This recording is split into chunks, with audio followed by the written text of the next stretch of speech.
जैसा कि हम सभी जानते हैं, 18 दिन 18 अध्याय हमें पढ़ने हैं और हमें पूरी तरह से समझना है कि भगवत गीता में, या भगवत गीता एक ऐसा मतलब कंप्लीट टूर पैकेज है जिसमें हम कर्म को समझेंगे, भाग्य को समझेंगे, मनस्थिति को समझेंगे, परिस्थिति को समझेंगे, दुनियादारी को समझेंगे।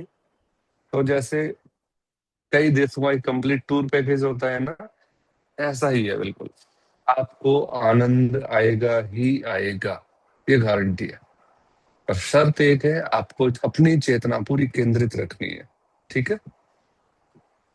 कुरुक्षेत्र के युद्ध स्थल में सैन्य निरीक्षण, जैसा कि हमने कल सुना था कि धर्म क्षेत्रे कुरुक्षेत्रे समवेता युयुत्सवः मामकः पांडवश्चैव किम अकुर्वत संजय। युधिष्ठिर संजय से पूछ रहे हैं, ये कहानी विश्व विदित है कि संजय को दिव्य दृष्टि मिली थी। उनको इसलिए दिव्य दृष्टि मिली थी ताकि वो उसको धृतराष्ट्र को सारा युद्ध का ब्यौरा बता सकें। तो इसमें सिंपल सा तो अर्थ है कि हे संजय, धर्मभूमि कुरुक्षेत्र के युद्ध में इच्छा, ध्यान से सुनना। लास्ट टाइम हमने चर्चा की थी कि जितनी भी लड़ाइयां हैं हमारी, जितने भी हमारे अबोध हैं, परेशानियां हैं, दुख हैं, भ्रम है, ये सारे शुरू होते हैं इच्छा से। तो यहाँ है युद्ध की इच्छा से। अब सोच सकते हैं कि जब हम छोटी छोटी कामनाएं करके इतने दुखी रहते हैं या इतने उलझे हुए महसूस करते हैं, तो जो युद्ध की इच्छा कर रहे हैं, जो किसी को नुकसान पहुंचाना चाह रहे हैं, या फिर जिसको किसी के नुकसान होने से डर है कि ये कोई मेरा नुकसान कर देगा या फलाना मेरा ये नुकसान कर देगा, ये भी तो एक इच्छा है ना। जब एक दुर्योधन की एक इच्छा ने इतना बड़ा युद्ध करवा दिया, तो हमारे अंदर तो कितनी इच्छाएं पल रही हैं। कभी विचार किया है? तो भगवत गीता जिस प्रकार धृतराष्ट्र की इच्छा से शुरू हो रही है, ऐसे ही हमारे अंदर का तनाव, हमारे अंदर का दुख, हमारे अंदर का अवसाद भी हमारी ही इच्छा से पैदा होता है। कि मैं तो ये सोच रहा था, ऐसा तो हुआ ही नहीं। मैं तो ये प्लान करके आया था, ऐसा तो कुछ भी नहीं हुआ। बहुत सारी चीजें हैं एकत्रित हुए, मेरे तथा पांडु पुत्रों ने क्या किया। अब यहां तक तो ठीक था कि चलो हमारी इच्छाएं हैं, नहीं पूरी हुई तो कई बार हम अपने आप को समझा लेंगे। पर मेरे और पांडु पुत्र, मतलब मेरी इच्छाएं तो मेरी समस्या थी। अब मुझे ये भी लत लग गई है कि वो क्या चाहता है वो भी मुझे पता हो, वो क्या चाहता है ये भी मुझे पता हो। ऐसा होता है ना हम सब में, होता है कि नहीं? जब हम अपने किसी यारे प्यारे के साथ बैठते हैं तब क्या होता है ना, उसे जानते हो, फलाने का क्या हुआ, फलाने का क्या हुआ, कि हम देखते हैं ना। तो सेम यही है कि हम चीजों को समझेंगे। पानी लेकर आओ ग्लास में। तो अब यहाँ पहले श्लोक से दोबारा से रिवीजन करते हैं ध्यान से। अब आप मेरे साथ दोहरा सकते हैं, या कोई बताना चाहे तो मुझे बता दीजिए, तो ज्यादा बेहतर रहेगा। अगर आप सुन रहे हैं तो स्वीटी जी, उषा जी, संतोष जी, राज जी, हरनीत जी, पिंकी जी। जी सुन रहे हैं सर। इसलिए तो मैं बार बार नाम लूंगा ताकि मेरा भी मन लगा रहे आपके साथ सबके। जी। पहला श्लोक हमें सीधा सीधा इशारा कर रहा है, ये सारी लड़ाई हमारी, अब आपकी सबकी, किसी की भी इच्छा से शुरू हो रही है। और वो तब भयावह लड़ाई हो जाती है जब हम अपनी इच्छा के साथ साथ दूसरों की इच्छा को भी अपनी इच्छा मान लेते हैं, जिम्मेदारी मान लेते हैं। उसकी भी किस्मत मेरे भरोसे है, मैं नहीं हुआ तो उसका क्या होगा, वो नहीं हुआ तो उसका क्या होगा। ठीक है ना? ये बात समझ में आ रही है राजनीत जी? राजी तो रिलैक्स रहेंगे। हम्म। आगे, यस दृष्टवा सर। तो पांडवी। हाँ जी, बहुत बढ़िया। दृष्टवा तो पांडवानीकम व्यूढ़म दुर्योधनस्तदा आचार्यम उपसंगम्य राजा वचनम अब्रवीत। संजय ने कहा कि पांडु पुत्र द्वारा सेना की व्यूह रचना देखकर राजा दुर्योधन अपने गुरु के पास गया और बोला, अब यहाँ देखना, हमारे बीच भी ऐसा ही कुछ चल रहा है। हमें अचानक से पता लगता है फलाने के साथ ये हुआ, अच्छा या बुरा। जब भी हमें कोई इंफॉर्मेशन मिलती है, तुरंत हमारे अंदर इच्छा पैदा होती है कि उस इंफॉर्मेशन को किसी के कान में डाल दें। ऐसे ही होता है, हमसे रुका नहीं जाता, बिल्कुल भी नहीं रुका जाता। यही चर्चा युद्ध की हमारे अंदर भी एक कुरुक्षेत्र बना हुआ है, जहां हम कभी नहीं उतरे। हाँ, हो सकता है हरियाणा के कुरुक्षेत्र में हम घूम आए हों, पर अपने कुरुक्षेत्र में कभी हमने उतरने की बिल्कुल कोशिश नहीं की। तो आगे है, पश्येताम पांडुपुत्राणाम महतीम चमम व्यूढ़म द्रुपद पुत्रेण तव शिष्येन धीमता। कि पांडु पुत्रों की विशाल विशाल सेना को देखकर, जिसे आप बुद्धिमान शिष्य द्रुपद पुत्र इतने कौशल से, चलो इसको रखते हैं, इसको मैं ही थोड़ा सा एक्सप्लेन करता हूँ। पहले 5 श्लोक हैं जो कहना चाह रहे हैं कि दुर्योधन ने एक स्थिति सामने पाई है, सामने बड़े बड़े विद्वान हैं, बड़े बड़े धुरंधर हैं, बड़े बड़े योद्धा हैं, उनके सबके खड़े होने पर, है ना, उनके सबके होने पर फिर भी मैं युद्ध में अगर हार जाऊं, मेरी सेना की तरफ देखो, तो ये बहुत बड़ी बात है। तो कब हमें भी दुर्योधन की तरह ये सीखना पड़ेगा कि जो व्यक्ति, उसके पिता की गलती है जो अपनी जगह है, पर दुर्योधन की अपनी एक विशेषता और है। वो ना कितना ही मूर्ख समाज में बताया जा रहा है, परंतु उसने यहां विशेषता दिखाई है। क्या विशेषता दिखाई है? कि वो सारी चीजों को देखने की, समझने की कोशिश कर रहा है। वो ना खाली नहीं जाने दे रहा। सेना है, लड़ना है, लड़ना है, लड़ना है, आतुर नहीं है। हमारे मन में इच्छा पैदा होती है और हम उसे पूरी करने के लिए पूरी ताकत लगा देते हैं। पर दुर्योधन क्या कर रहा है? सेनाएं इकट्ठी हो गई हैं, नीचे उतर के आया है, पितामह भीष्म के पास, द्रोणाचार्य के पास जा जाके उनसे फिर विचार विमर्श कर रहा है। हाँ, ये नहीं पूछ रहा है कि युद्ध करना चाहिए कि नहीं, बस ये चर्चा जरूर कर रहा है कि आप देख लो, उनकी तरफ के सारे योद्धाओं को देख लो, ताकि आप अच्छी प्लानिंग कर सको। ये इशारा हमारी तरफ भी ऐसे लागू होता है कि पूरे सुबह से उठने तक, शाम के सोने तक हम भी बहुत सारे युद्ध लड़ते हैं, चाहे अंतःकरण में, चाहे बाह्यकरण में। चाहे वो कल के युद्ध को आज कैरी कर रहे हैं, हम कल की लड़ाई को, कल किसी से 2-4 शब्दों की तू में मैं क्या हुई, हमने कल का दिन पूरा युद्ध में निकाल दिया, और आज का भी, है ना। मैं एक मित्र के साथ जा रहा था, गाड़ी में था मैं कि चलो थोड़ा सा काम है वो एक साथ कर लेते हैं। अचानक से एक स्कूटी वाले, 2 बच्चे थे, रहे होंगे, बड़े छोटे से फर्क नहीं पड़ता, बिना हेलमेट के गाड़ी के आगे से कट मार के निकल गए। ठीक है, निकल गए। मैं आगे ध्यान दे रहा हूँ, उस बंदे ने, लगभग दोस्त थे, मैंने फिर भी मजाक किया, मैंने कि क्यों, वो स्कूटी निकाल के 1 किलोमीटर आगे पहुंच गए होंगे, है ना, और हम अपने मस्तिष्क में उनको अभी तक घुसाए हुए हैं। ये कहाँ की बुद्धिमत्ता है?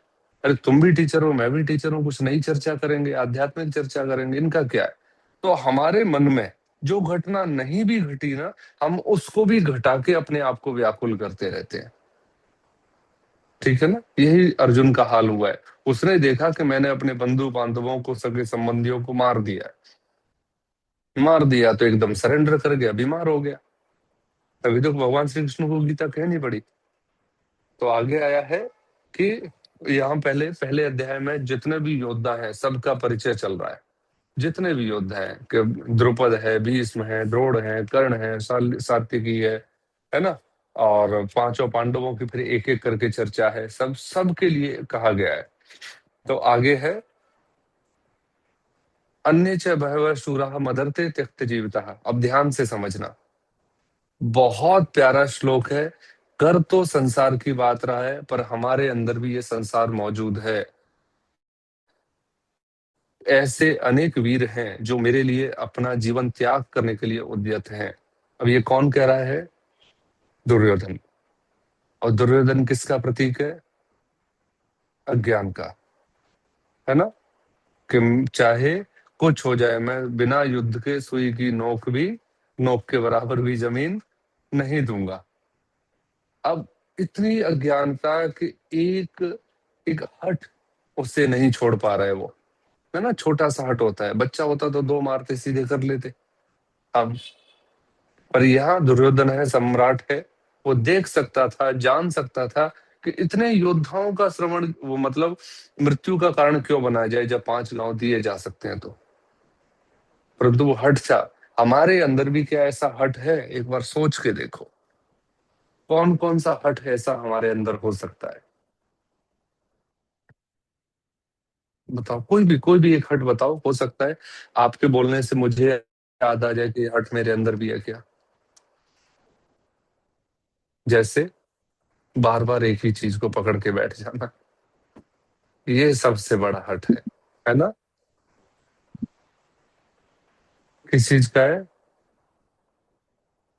नमस्कार जी किरण जी। हमारे अंदर बहुत सारे ऐसे हट हैं, जैसे जीव का हट, है ना? त्राटक करेंगे ना हम। हमारी 5 इंद्रियां हैं, 5 ज्ञानेंद्रियां हैं कह लीजिए, जो 5 कर्मेंद्रिय 5 ज्ञानेंद्रियों के अंडर में ही चलती हैं। तो अब देखो, 5 ज्ञानेंद्रिय, आंखों का अपना हट है, स्क्रीन है, नहीं रख पाते, वो पकड़ी जा रही है, देखी जा रही है, देखी जा रही है, देखी जा रही है। अब दुर्योधन से कम है क्या हमारी आंखें? सोचो, दुर्योधन तो अकेला था जिसने पूरा युद्ध करवा दिया। हमारे पास 5 दुर्योधन है। हमारी नासिका जो सूंघे जा रही है, सूंघे जा रही है, सूंघे जा रही है। हमारे कान जो सुनना चाहते हैं, किसकी चुगली सबसे प्यारी है ना, हमें वही व्यक्ति सबसे प्यारा होगा।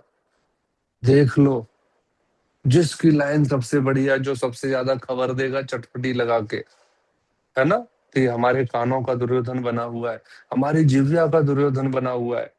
कोई भी कानों ने खबर सुनी, मुंह बोलने के लिए, चिल्लाने के लिए चीखने लगता है। और तब कमाल हो जाता है जब आप कुछ इन्फॉर्मेशन चाहे माँ को चाहे बहन को देना चाह रहे हो या बेटी को, और वो बिजी मिले। मैं बिल्कुल जानता हूँ, मुझे पता है। जब मेरी माता जी को मुझे कुछ बताना हो और मैं बिजी हूँ क्लास में, तो जो 3 कॉल का मतलब है, भाई अब तो उठा के बोल दे कि मैं बिजी हूँ, तभी फोन रुकेंगे। ये सब स्थिति हमारे साथ भी है। तो हमें इसको सीरियस बना के नहीं लेना है। हमें ना क्या करना है, सीरियस कब होना है? जब आईसीयू में पैक हो तब, ठीक है ना? तो वहां माहौल सीरियस होते हैं। हम यहाँ जीवित हैं, प्रसन्न है, मस्त अपने जीवन को जी रहे हैं। बस उसमें कुछ जो थोड़ा बहुत बाहर का तड़का लग गया, हम उसे उठा रहे हैं। तो आप समझ गए ना? ऐसे अनेक वीर हैं जो मेरे लिए जीवन त्याग करने के लिए उद्यत हैं। अब सोचो, हमारे अंदर से कितनी शांति, है ना, भंग करने के लिए तैयार है ना हम इस आलस्य के लिए। अपना सुख, चैन, समझ, बुद्धि, जिसको हम कहते हैं ना कि मेरे से समझदार कोई नहीं है, वो समझदारी भी हम अपने क्रोध में, हम अपने किसी में भी, या कह लीजिए चुगली में, त्याग करने के लिए तैयार रहते हैं, सुख चैन को।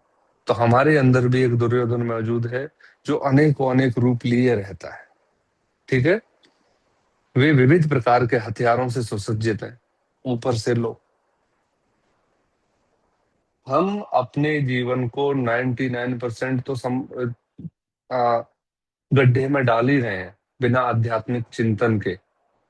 पर हमने घर में भी ऐसा माहौल बना दिया है, कैसा, कि हमारे साथ वो भी दुखी हैं।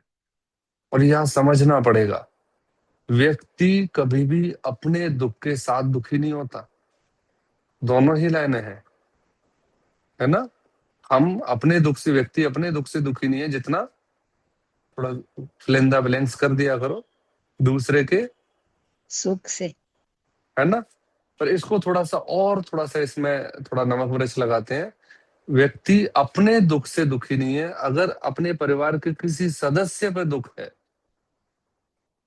तो वो बहुत ज्यादा टूट जाता है। यही होता है। हम कहते हैं भगवान मेरी तरफ, मुझे दे दे परेशानी, अभी इसको फ्री कर। ऐसे ही जब हम आध्यात्मिक नहीं होते तो हम 100% अपने परिवार को अपने साथ गड्ढे में गिरा रहे होते हैं।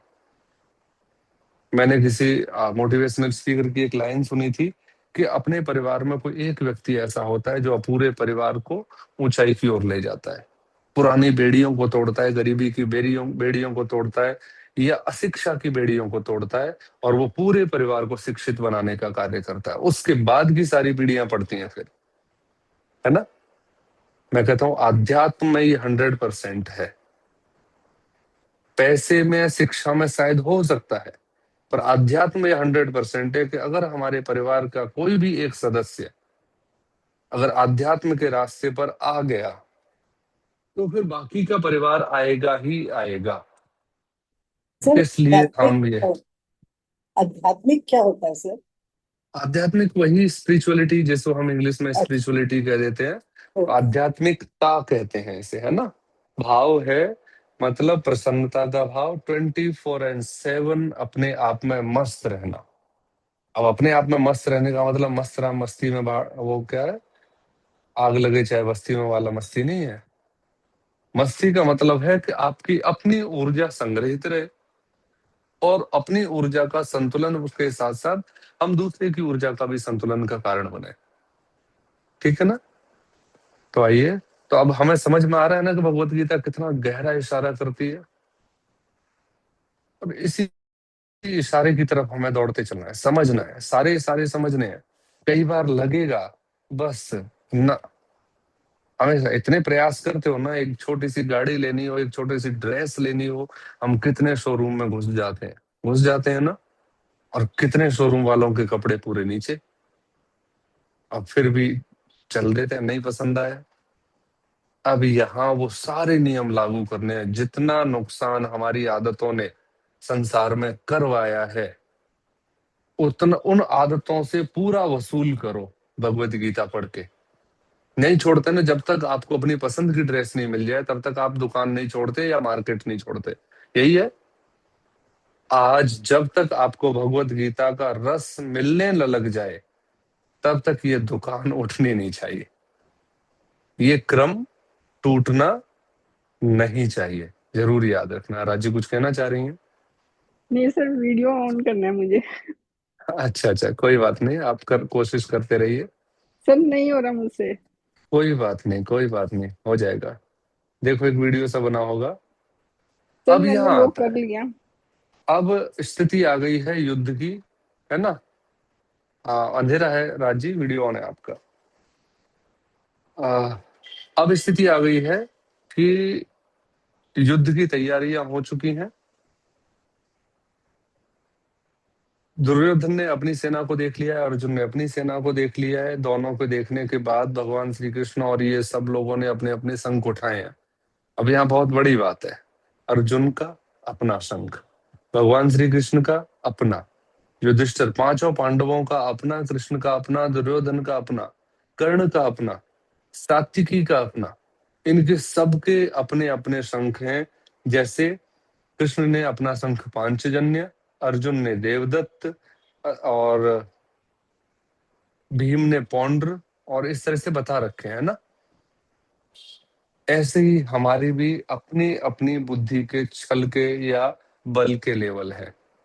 उन्होंने अपना अपना शंख बजाया, अर्थात सबने अपना अपना प्रयास किया, अपनी अपनी चातुर्यता। तो क्या आज हमारे पास ऐसे नहीं है क्या जो हम अपनी डबली, सुना होगा ना हिंदी का मुहावरा, अपनी अपनी ढपली अपना अपना राग। सबकी अपनी ढपलियां हैं, अपने तरीके से बज रही हैं। किसी को किसी धुन पे नाचना पसंद है, किसी को किसी धुन पे। तो अब आप हमें सोचना पड़ेगा कि मेरा ऐसा कौन सा राग है या मेरी ऐसी कौन सी ढपली है जिसे मैं बजाए चली जा रही हूं। याद रखना, हम सब सारी समस्याएं कैसे थे, सारी गलत आदतें लेके नहीं बैठे। हमारी कोई एक गलत आदत हमें डुबोने का काम करती है, और हमारी एक इच्छा ही हमें समाज में उठाती है। न किसी को 10 गलत आदतें डुबोती नहीं है। किसी भी व्यक्ति को उठा लो, उसकी एक ही गलती पर सबका फोकस होगा, और किसी भी सज्जन व्यक्ति को उठा लो, उसकी एक ही सज्जनता पर हमारा फोकस होगा। सोच के देखो,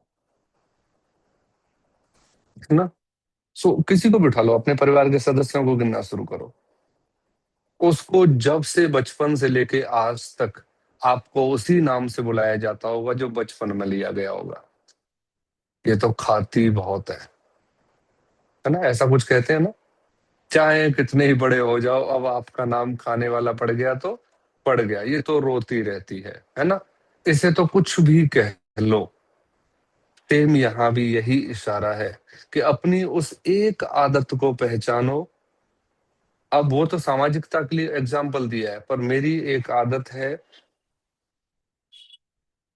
थोड़ा सा चिंतित होना, मान लो सबके अंदर होती है ना, थोड़ा सा स्ट्रेस होना, मैं ना ओवर थिंकिंग कर जाती हूँ या कर जाता हूँ।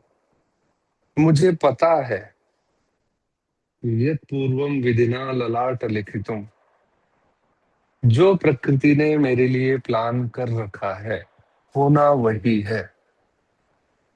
और मैं देखते हुए भी आया हूं कि मैं आज से 10 साल पहले भगवान से एक छत पर खड़ा होकर रिक्वेस्ट कर रहा था कि भगवान 2 टाइम की रोटी दे देना, कुछ नहीं चाहिए। आज अगले 2 साल की रोटियों की व्यवस्था कर रखी है, फिर भी आज मैं लगा हुआ हूं, फिर भी मैं सीख नहीं ले रहा हूं, है ना। अब मैं चाहता हूं कि बस इतना सा और आगे चला जाऊं। हम सब भी यही करें, इसी दलदल में फंसे हुए ना, अति चिंतन में। तो ऐसे ही भगवान श्री कृष्ण और ये सब के अपने अपने एक उत्साह है, हमारा भी संसारिक उत्साह हमें मिला हुआ है। अब आप देखो, अब एक बार थोड़ा सा आंखें बंद करके एक बार थोड़ा सा चिंतन करो कि आप क्या चीजें छोड़ना चाहोगे या किस पर फोकस करोगे कि ये वाली आदत जब भी मेरे अंदर वापस आएगी मैं ये रिएक्ट करूंगी। सोचो, रिएक्ट नहीं करना है, मतलब मेरे मन में किसी व्यक्ति को या वस्तु को या स्थान को लेकर जो भी द्वेष और दोष है वो मैं छोड़ती हूँ, बिल्कुल गहरे से कर दो। हर हर स्थिति को, सबसे पहले अपने आप को और अपने से जुड़ी सारी समस्याओं के कारण को, निमित्त को, दोनों को माफ कर दो। मेरे कारण से अगर किसी के जीवन में कोई समस्या है तो मैं सरेंडर करती हूँ, मेरा कोई विरोध नहीं होगा। और किसी के कारण मेरे जीवन में समस्या है वो मैं प्रकृति आप पर छोड़ती हूँ, मेरा उससे कोई द्वेष विद्वेष नहीं होगा। मैं अपने सुख की, मैं अपने आनंद की, मैं अपनी मुस्कुराहट की, मैं अपनी स्माइल की, मैं अपनी शांति की खुद जनक हूं। और मैं ऐसे ही रहूंगी, मस्त हृदय से मस्त, है ना, चेहरे से मुस्कुराते हुए और मन से शांत। दोबारा दोहरा लेते हैं, हृदय से मस्त, हृदय से बिल्कुल मस्त, चेहरे से मुस्कुराते हुए और मन से शांत रहूंगी। माफ करोगे तभी रहोगे, ठीक है। अब अंतिम 2 लाइन है।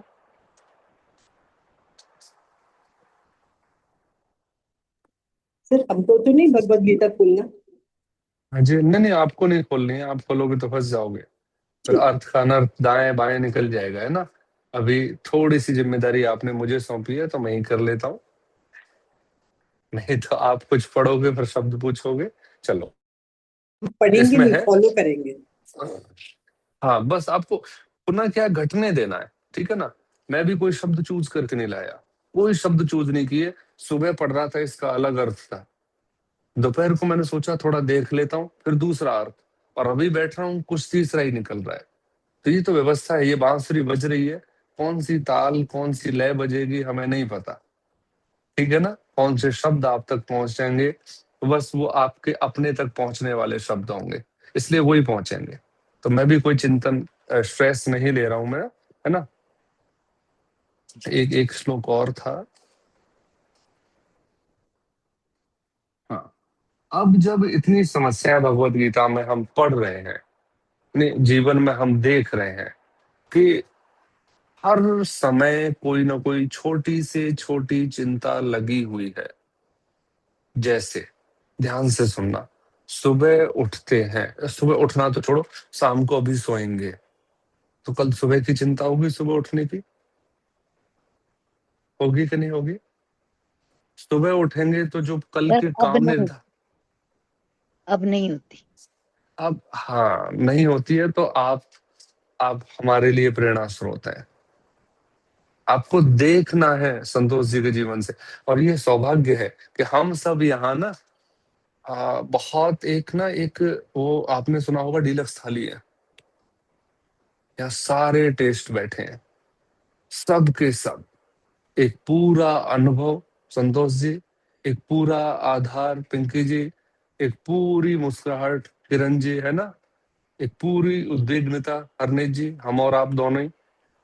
तो यहाँ एक एक ना कॉम्बो है, थाली, डीलक्स थाली है ये, बिल्कुल शानदार।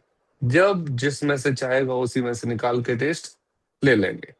हम भगवत गीता में अगर मैं कुछ लाइनें बोलूंगा ऐसी जो बहुत हैवी होंगी, आप सोचोगे "यार, ऐसा थोड़ी होता है", तो फिर मैं इशारा कर दूंगा संतोष जी, क्योंकि होता है ऐसा।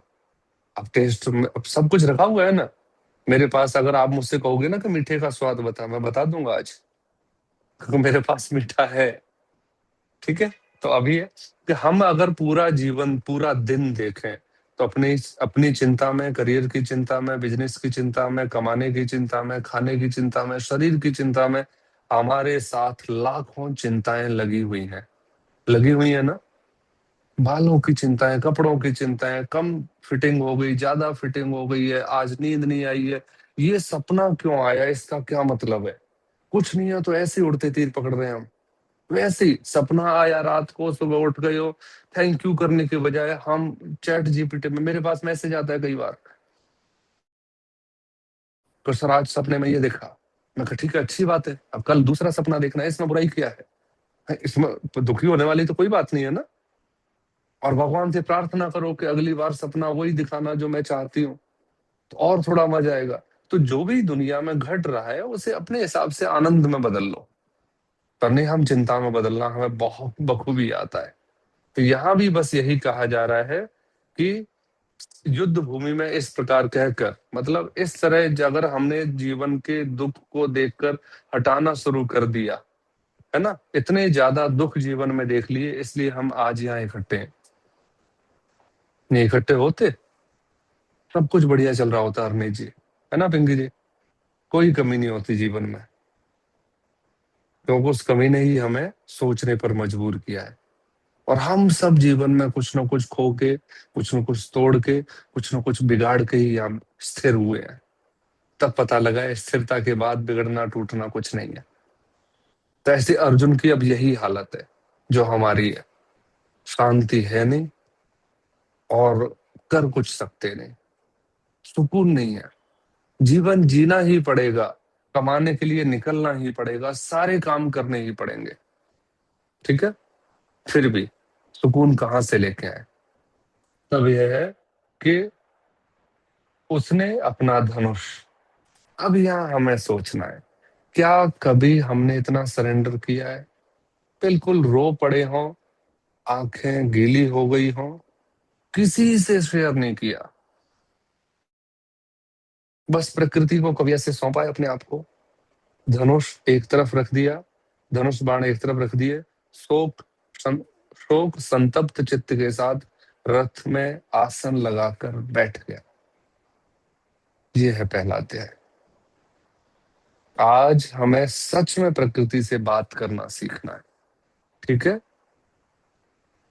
और अब एक लाइन जो आपको अपने अपने अनुभव से सुननी है, और मैं चाहूंगा कि भले थोड़ा सा एक्सप्लेन करें, पर प्लीज करना जरूर, ताकि आप अपने अनुभव को इन चीजों से जोड़ पाए, ठीक है। ध्यान से सुनिएगा। व्यस्त जीवन से परमात्मा की खोज का कोई विरोध नहीं है। हम व्यस्त हैं इसलिए परमात्मा को ढूंढने का टाइम नहीं है, ये जरूरी नहीं है, ठीक है। क्लियर है लाइन। भगवान को पाना और बिजी रहना दोनों का कोई विरोध नहीं है, तुम बिजी रहो और भगवान को भी पाया जा सकता है। असल में व्यस्त जीवन से अलग परमात्मा के लिए समय खोजने की कोई जरूरत नहीं है। तुम्हारे व्यस्त जीवन में ही, तुम्हारे सब कुछ करने में ही, चाहे, अब ध्यान से सुनिएगा, चाहे गिट्टी फोड़ो, चाहे घर बनाओ, चाहे फैक्ट्री या कारखाना चलाओ, चाहे घर में रोटी बनाओ, चाहे कपड़े बनाओ, धो या सियो या चूज करो, चाहे वीणा बजाओ, चाहे चित्र बनाओ, कुछ भी करना है वो सब करो, परमात्मा की खोज का कोई विरोध नहीं है इससे। क्योंकि परमात्मा की खोज एक नए प्रकार का करना नहीं है, वह एक नया एक्शन नहीं है। परमात्मा की खोज एक कॉन्शियसनेस है चेतना है, एक्ट नहीं है, डूइंग है। अब आपसे सुनना चाहूंगा कि आप इस लाइन से क्या समझे। थोड़ा सा बोल दो, फिर त्राटक की ओर चलेंगे। सर ये ना एक मैंने स्टोरी सुनी थी, हम्म मतलब ऐसे ही सत्संग में ही, उसमें ही मतलब वो बता, दादी ने ही सुनाई थी हम्म कि एक बारी क्या होता है, हस्बैंड वाइफ होते हैं। तो हस्बैंड सुबह जल्दी उठता होता है, वाइफ भी उठती होती है। तो उसने रोज गुरुद्वारे जाना होता है बंदे ने। तो वो हर हम्म चीज अपनी वाइफ को बोल के चलता है कि भाई ये जल्दी जल्दी करके दो। तो एक दिन वो थोड़ा लेट हो रहा होता है, तो उसको बड़ा गुस्सा चढ़ता है। बट वो लेडी बहुत शांत होती है, वो अपने सारे घर के काम करती है, सब करती है। फिर वो जब सत्संग में जाता है तो वहां पे जाके अपने गुरु से पूछता है कि आपका सबसे अच्छा भक्त कौन है। तो वो हम्म जाकर नाम लेते हैं उसकी वाइफ का, कि एक है वो झाड़ू लगा रही है वहां पे इस वक्त, वो है। तो उसे बड़ा गुस्सा चढ़ता है, वो पूछता है क्यों। तो वो बोलता है कि वो अपने घर के काम करते हुए भी मेरे से जुड़ी हुई है, और तुम सारी चीजें उससे करवाते हो, सब है, फिर भी तुम्हारा ध्यान अभी भी उसको गुस्सा करने में था। तुम यहाँ पे आ रहे हो, फिर भी तुम्हारा ध्यान वहीं पे ही है कि उसको गुस्सा करना है, या उसने मेरा ये काम नहीं किया, ये नहीं। तो तुम पूरी तरह से मेरे पास नहीं हो। तो यही इसका भी मीनिंग है कि even if you are doing your daily chores, तो you can be present with God. ऐसा नहीं है कि स्पेशली तुमने टाइम निकाल कर गए हो गुरुद्वारा, मंदिर, कोई भी। हम्म हम्म। क्या भी ये याद रहेंगी मेरी वाली लाइन, रहेंगी ना सभी को। बस यही करना है हमें। जब हम अपने आप को एक्सप्रेस करते हैं ना अरनीत जी, तब हम डेफिनेटली 100% प्रेजेंट में आ जाते हैं। तो मैं पिछले 40 मिनट से तो प्रेजेंट में था, पर आप सब एक ऐसे चक्र पर सवार थे जिसने 10 बार धरती पे चक्कर लगा दिए होंगे, है ना। इसलिए मैं आपसे चाहता हूं कि आप कुछ शब्द बोलो, कभी कभी वीडियो ऑन कर लो, थोड़ी देर में हिम्मत आ जाएगी स्वीटी जी, है ना प्रिया जी, आ जाएगी हिम्मत। पर चलो कोई बात नहीं। अब यहाँ धीरे से सेम एक और कहानी पर दूसरी कहानी, है ना। इसमें कहानियों में कभी भी ना विरोधाभास नहीं होता है, और किसने किसके लिए कही है ये नहीं। उद्देश्य, कहानी का उद्देश्य है आज हमारे जीवन को पल्लवित करना, है ना। आज के जीवन में खाद डालना। आज जैसे पौधे को रोज खाद पानी की जरूरत पड़ती है, वैसी कहानियां रोज हमारे लिए खाद का काम करती हैं। ठीक है, कहानियां हमारा खनिज लवण है। वही है, भगवान नारद, विष्णु भगवान, जैसे सभी जगह ये कथाएं प्रचलित है ना, अपने अपने क्रम से, अपने अपने पुस्तकों में, ग्रंथों में। तो नारद जी को नारायण नारायण कहते हुए पहुंचे, देखा भगवान श्री कृष्ण तो, वो विष्णु जी तो मुस्कुरा रहे हैं। पूछा क्यों मुस्कुरा रहे हो, आपको पता लग गया था मैं आ रहा हूँ। बोले आप तो मुझे दिखाई भी नहीं दिए। बोले कमाल कर दिया, मैं इतनी दूर से नारायण नारायण कहता हुआ आ रहा हूँ, इतनी तेज वीणा बजाता हूँ, मजीरा बजाता हूँ, तो आपको मेरे आने का पता ही नहीं चला। बोले हाँ, नहीं पता चला, इसमें क्या बड़ी बात है। बोले फिर किधर बिजी थे। बोले कि अपने एक भक्त में बिजी था। जैसे ही उस नारद ने सुना, नारद की त्योरियां चढ़ गई, क्रोध आ गया। बोले ऐसे नहीं, तब से बड़ा भक्त तो मैं मानता हूँ जो 24 घंटे नारायण नारायण करता हूँ। बोले पागल, बहुत भी भक्त है ना, जिनको कोई उम्मीद नहीं है मेरे से कि मैं आऊंगा, बचाऊंगा, करूंगा ना, निष्पक्ष भाव से। बोले कौन है दिखाओ। बोले कि चल देख ध्यान से। बोले सुबह एक वो किसान उठा, बढ़िया जो जयकारा लगा सकता था लगाया, और बस हाथ झाड़ के अपना दैनिक दिनचर्या में लग गया। दोपहर का खाना आया, बढ़िया बैल किनारे लगाए, पानी पिलाया, बोले तुम भी पियो और मैं भी खाता हूँ। बैठा, फिर एक जयकारा लगाया बढ़िया सा, और फिर अपना भोजन करके वहीं पटकार के सो गया। शाम को भी यही घर आ गया, लौट के सोते समय धन्यवाद किया कि आज का दिन बहुत उत्तम रहा भगवान, इतना काफी है, और सो गया। बोले बस इतना ही, 3 बार ही तो बोला।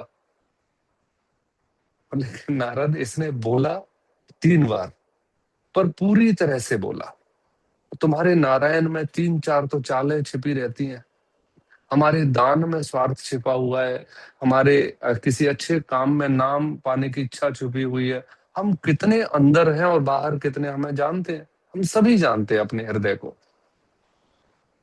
बस, तो अब अपने हृदय से और अपने बाहर के पटल से ऐसे कर सकते हैं। कैसे करूं, ऐसे कर लो। ये अंतःकरण है मेरा, ये मेरा बाह्यकरण, या ऐसे अंतःकरण वालों, दोनों तरफ से खुले हो जाओ।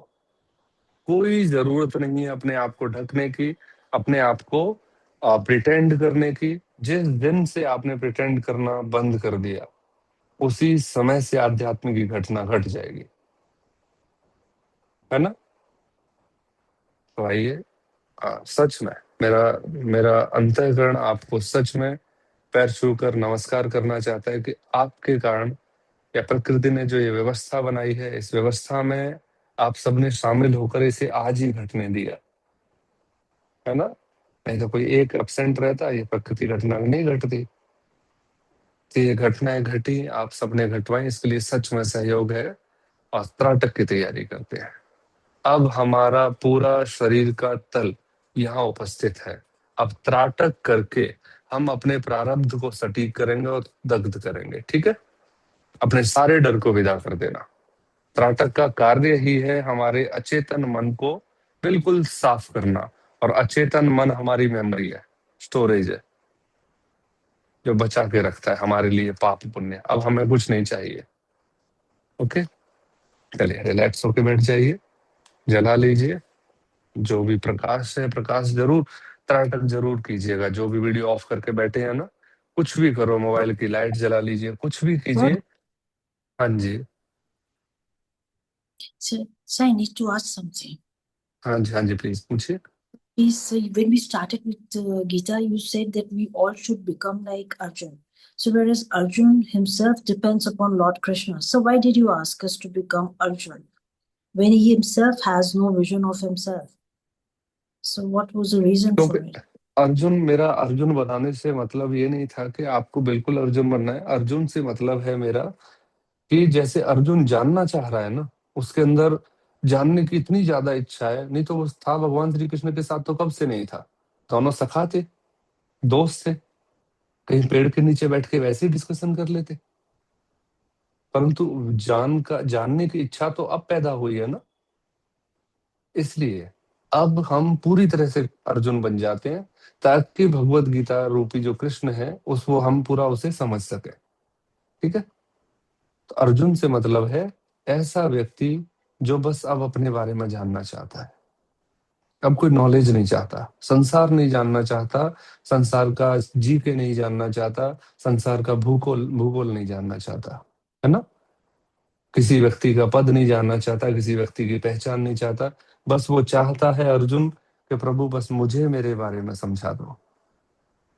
तो अब हम अपनी खोज पर निकले हैं, इसलिए हम अर्जुन हैं, ठीक है। चलिए आइए, त्राटक के लिए क्रम वही रहेगा। सबसे पहले अपने स्पर्श को पहचानना है, निश्चिंत होके। आप जो भी चीज स्पर्श कर सकते हो, जो स्पर्श आपको आनंद प्रदान करे, उसे स्पर्श कीजिए। अपने आप को, अपनी बाजुओं को, अपने पैर को, अपनी हथेलियों को, आप जहां बैठे हैं उस जमीन को, किसी भी चीज को स्पर्श करके उस स्पर्श को इस तरह से फील कीजिए जैसे आप पूरी पृथ्वी को स्पर्श कर रहे हैं। यह हमारी त्वचा का त्राटक है। मैं अपने स्पर्श इंद्रिय के माध्यम से अपने आप को वर्तमान में ला रहा हूं। पूरी तरह से फील कीजिए। पैर जहां रखे हुए हैं, अपनी थाइस का स्पर्श, अपने हिप्स का स्पर्श जमीन से पूरी तरह से बेराग हो जाइए, पूरी तरह से स्पर्श में बदल जाइए। यह स्पर्श एक बच्चे के अंदर जब पहुंचता है तो वात्सल्य पैदा करता है।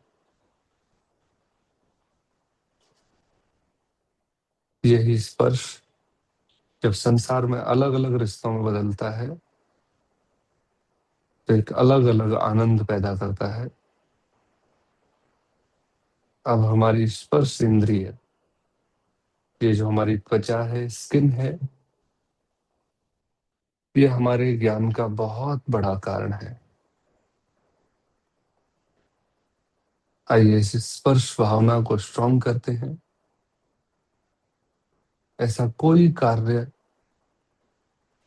ऐसे बहुत सारे कार्य हैं जिनमें स्पर्श की बहुत जरूरत पड़ती है, जैसे सोते समय बिस्तर का आलिंगन, वात्सल्य में बच्चे का, प्रेम में प्रिय का, किचन में बर्तनों का, भोजन का, सफाई करते समय वस्तुओं का, घर का, दीवारों का।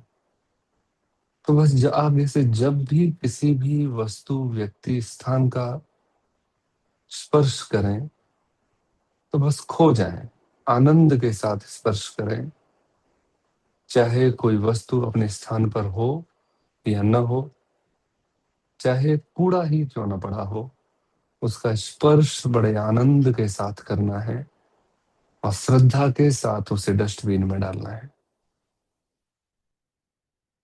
अगर हमने अपने स्पर्श को अपनी ताकत बना लिया, अपना त्राटक बना लिया, तो हमारे अंदर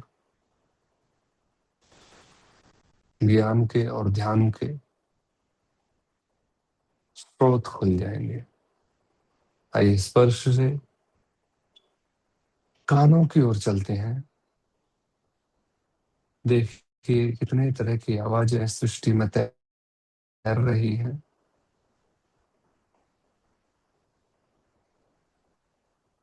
पंखे की, एसी की, हॉर्न की, गाड़ी की, घर की, किसी व्यक्ति की, घर वालों की आवाज की।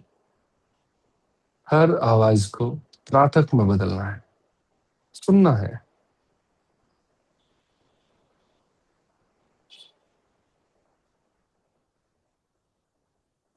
जैसे ये ध्वनि सिर्फ हमारे लिए ध्वनि है, वैसे ही अगर कोई कटु शब्द हमारे कानों तक पहुंचते हैं, जैसे ये ध्वनि पहुंच रही है,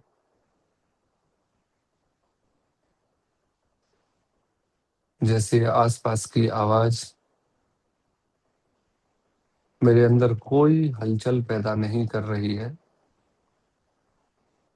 इसी ठहराव को ब्रह्मांड के लेवल पर स्वीकार कीजिए कि अब अगर कोई व्यक्ति कटु शब्द भी बोलता है या अपने बारे में कुछ सुनने को भी मिलता है, तो जस्ट एक ध्वनि है।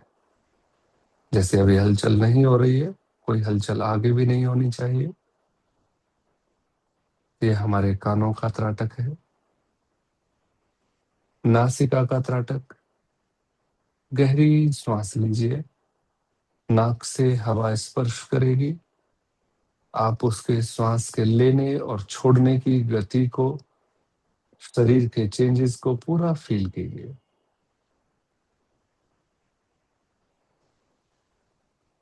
किस प्रकार नासिका में श्वास गई, किस प्रकार हमारे पेट में भरी और किस प्रकार विदा हो गई। इसी तरह से 3 से 4 बार गहरी श्वास लीजिए।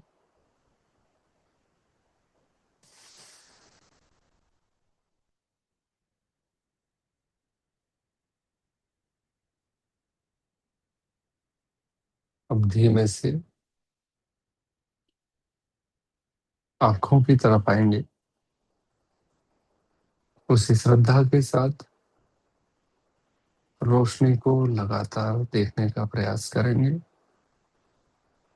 क्योंकि हमारी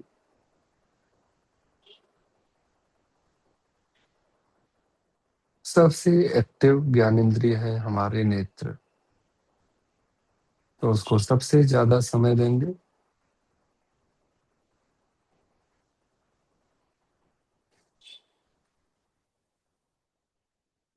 लगातार देखते रहिए।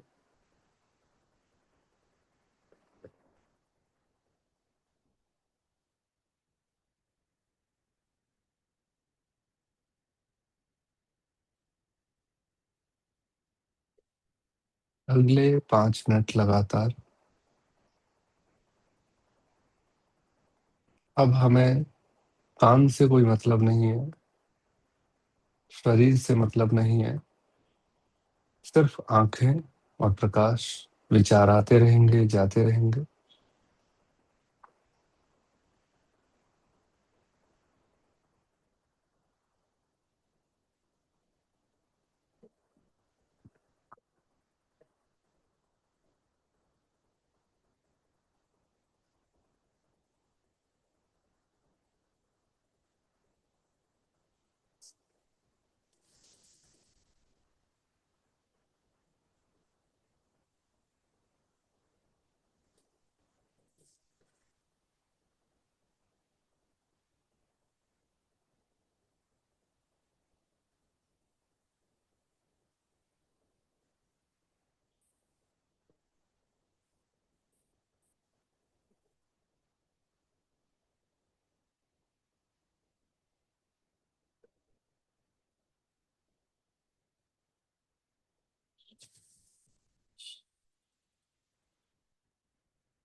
धीमे से आंखों को बंद कर लेंगे।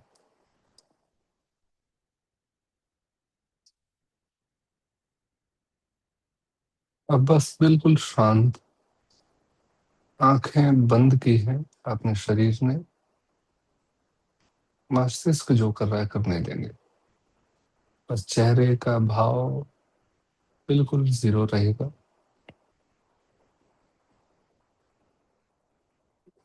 चेहरे पर मुस्कुराहट और अपने मन की शांति को पूरी तरह से एब्जॉर्ब होने दीजिए फेस मसल्स में, हृदय में, शरीर में। एक सुकून, एक शांति, एक सरलता, मुस्कुराहट पूरी तरह से गहरे से एक ठंडी सांस के साथ अपने आप को धन्यवाद देना है। थोड़ी सी आंखों की मालिश करते हुए आंखें खोल लें।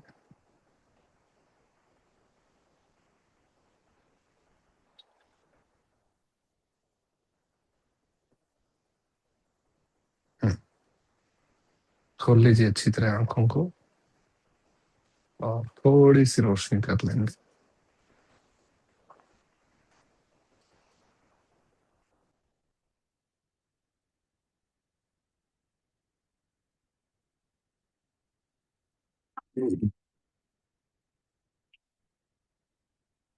उम्मीद है आप थोड़ा रुकना ठहरना शुरू हुआ होगा। बस बाकी जो हमारे साथी हैं मैं उनसे उम्मीद करूंगा तो उन्होंने किया होगा, है ना। वो भी अपनी यात्रा के अपने पथिक हैं, तो इसका जरूर आनंद लें। दिन में नहीं कर सकते, इस समय करने के इसी बहाने से इकट्ठे हो जाए। त्राटक पूरी तरह से एक सम्मोहन है जिसमें कोई और हमें सम्मोहित नहीं कर रहा है, हम अपने आप को सम्मोहित कर रहे हैं।